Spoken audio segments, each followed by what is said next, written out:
ज्ञान नाही विद्या नाही ती घेण्याची गोडी नाही, ज्ञान नाही विद्या नाही ती घेण्याची गोडी नाही, बुद्धी असून चालत नाही तयास मानव म्हणावे का. ओळखलं का मला? मी सावित्री सावित्री ज्योतिराव फुले, सातारा जिल्ह्यातील नायगावच्या खंडोजी नेवसे पाटलांची मी कन्या. अवघ्या 9व्या वर्षी माझा विवाह ज्योतिबा नावाच्या माणसाशी झाला. मला थोडं थोडं कळू लागलं की ज्योतिबा हा काय साधासुद्धा माणूस नाही, या जगाला ऊर्जा देणारा एक क्रांतिसूर्यच आहे. त्या काळी बायांनी उंबराला ओलांडायची सुद्धा पद्धत नव्हती.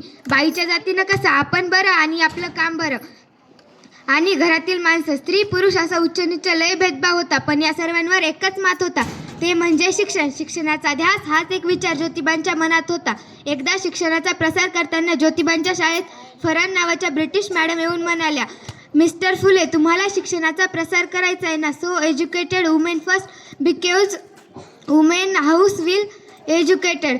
पण तुम्ही माणसं वुमेनला घराच्या बाहेर पडू देत नाही. सो बॅड मिस्टर फुले. आणि झालं ते घरी आले आणि माझ्याजवळ पाटी पेन्सिल दिली आणि म्हणाले सावित्री आजपासून मी तुला शिकवणार. त्या दिवसपासून माझं शिक्षण सुरू झालं. काना मात्रा अक्कार उक्कार वेलांटी बे कबे बे 2-4 हाच माझा ध्यास. मी लिहायला शिकले, वाचायलाही शिकले आणि मी काव्यसुद्धा रचू लागले. अचानक 9 जानेवारी शनिवार 9 जानेवारी 1848 रोजी माझी पुण्यामध्ये भेडेवाडा येथे एक शाळा उभारल्या गेली. मी तिथली पहिली मुख्याध्यापिका आणि शिक्षिका सुद्धा होते. शेळपटासारखे जगाल तर काम तमाम होईल आणि जर वाघासारखे जगाल तर नाव होईल. पण समाजाचं मात्र धर्म बुडाला अशी कोल्हाकोई सुरू होती. अहो एखाद्या सर्वसामान्य माणसाने शिक्षण घेतलं तर कोणता धर्म बुडाला?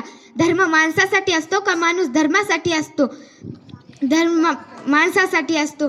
अहो एखाद्या स्त्रीचा नवरा वारला तर तिने सती द्यावी एखाद्या स्त्रीचा नवरा वारला तर तिने सती द्यावी यासाठीच त्यांनी काम केले का? मी विधवा महिलांना आधार देऊ लागले. एका विधवा महिला काशीबाई नावाच्या हिच्या मुलाला मी दत्तक घेतलं. मी त्याला लहानाचं मोठंही केलं आणि डॉक्टरही केला. अशातच पुण्यामध्ये प्लेगांची साथ पसरली होती. मी यशवंताला म्हणाले, यशवंत आपल्याला हॉस्पिटल उभारायचं आहे. आम्ही हॉस्पिटल उभारलं आणि आम्ही सर्व लोकांचा उपचार करीत होतो. प्लेगन हा संसर्गजन्य रोग होता, तो कधी ना कधी मलाही येणार होता. पण मी माझ्या जीवाची काळजी न करता लोकांचा उपचार करू लागले, कारण माझा आनंद होता तो आयाबायांनी शिकावं यातच. जर मला समाजासाठी मरण येत असेल तर मरणात तुझे स्वागत आहे. मी सावित्रीची सावित्रीबाई झाली आणि बघता बघता माझ्या 18 शाळाही उभारल्या. म्हणून म्हणते मुलीला शिकवा, देशाची सुरक्षता वाढवा. जर एक मुलगा शिकला ना तर तो एकटा शहाणा होतो आणि जर एक मुलगी शिकली ना ती साऱ्या घराला शहाणं करते. म्हणून म्हणते मुलापेक्षा मुलगी बरी प्रकाश देते दोन्ही घरी. जय ज्योतिबा जय.